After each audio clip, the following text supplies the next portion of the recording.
How's it going, guys? This is Creepy Reviews. Let me start off by saying that growing up, I was obsessed with Nintendo. From Mario to Pokemon to Star Fox, I couldn't get enough. In fact, Paper Mario the Thousand Year Door remains my favorite video game of all time. And maybe it's just my own personal bias, but Skyrim, beautiful. Fallout 3, amazing. The classic Call of Duty games, awesome. But nothing will ever top Paper Mario 2 for me. Now, that being said, I never really did get into some of the other major Nintendo franchises like Metroid, Zelda, F-Zero. I didn't hate them or anything, they just were never quite my thing. But I digress. My point is that from 2000 to 2009, Nintendo was hitting it out of the park. Then, 2010 hit.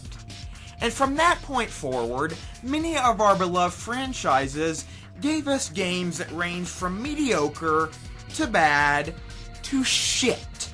Now, many of us started to notice this obvious decline, and we were like, hey guys, we love ya, but this isn't really what we want. Could you give us this instead? And Nintendo thought long and hard about this before promptly spitting in our fucking faces by giving us the same non-existent stories and the same generic gameplay over and over and over and over again. And when it first started, I couldn't figure it out for the life of me. Why would Nintendo ignore their fan base? Do they hold such extreme malice for us that they would give us the exact opposite of what the vast majority of us want? And then one day, it hit me. Nintendo, they don't hate my demographic. They don't hate the teens to adults who grew up playing their games. They just don't fucking care. All they care about is appealing to the under 10s and making some more of that mean green. The question I would like to pose to you all is, what company have we seen do this before? What company has totally abandoned its core fan base just to make money? That's right. The parents of the spiky blue hedgehog himself. But That's it. I'm done. Sonic out. Before now, I could not think of another company that gave a bigger middle finger to its core demographic. With a couple of notable exceptions, Sega has run the Sonic name into the ground for the past 10 years. And according to former employee Ben Ondock, Sega knows this well and couldn't care less. According to Ben's personal blog, which has since been deleted, Boss Rush, Sega continues to make these crappy Sonic games because they figure, why put in the effort? Sonic is such a household name, people will eat it up regardless. If you're curious, I'll put a link in the description. Now, I know what you're all probably thinking. Well, yeah, that's Sega. But Shigeru, he's not like that.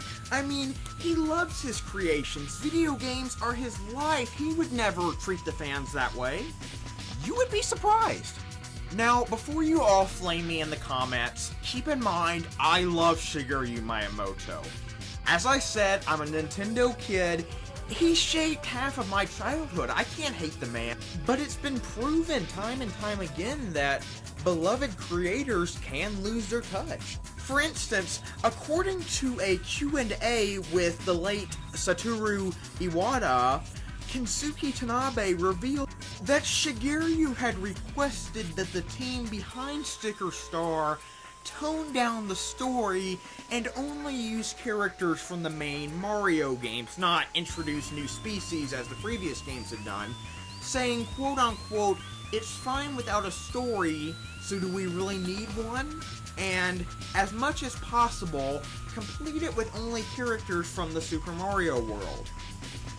And in a 2009 E3 interview, Miyamoto said, "I'd like to go with as little story as possible in Super Mario Galaxy 2.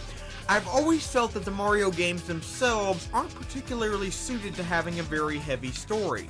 I hate to be irreverent, but Miyamoto is either lying or is completely blind to what the fans have said. Super Mario Galaxy, the original, has a lovely, beautiful, touching story to it, and it's considered one of the greatest video games of all time, if at least one of the greatest Mario games. And I could of course go on about the incredible story in the original Paper Mario trilogy, but I've gushed about that series so much, I figure if I say anything more, you guys want to kick me in the nuts.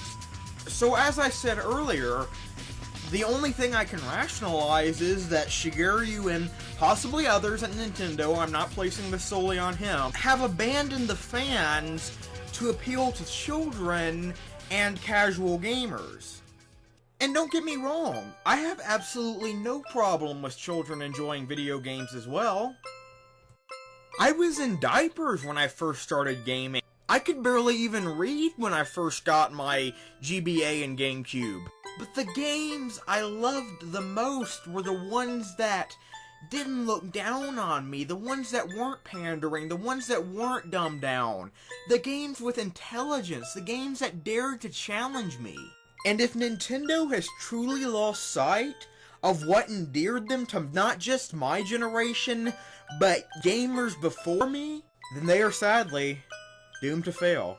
But now, it's time to answer the question I posed in the title of this video. Is Nintendo the new Sega? In my honest, frank opinion, not yet. To put it bluntly, while Nintendo's games aren't what they used to be, they're at least playable, which is more than can be said for some unfortunate franchises.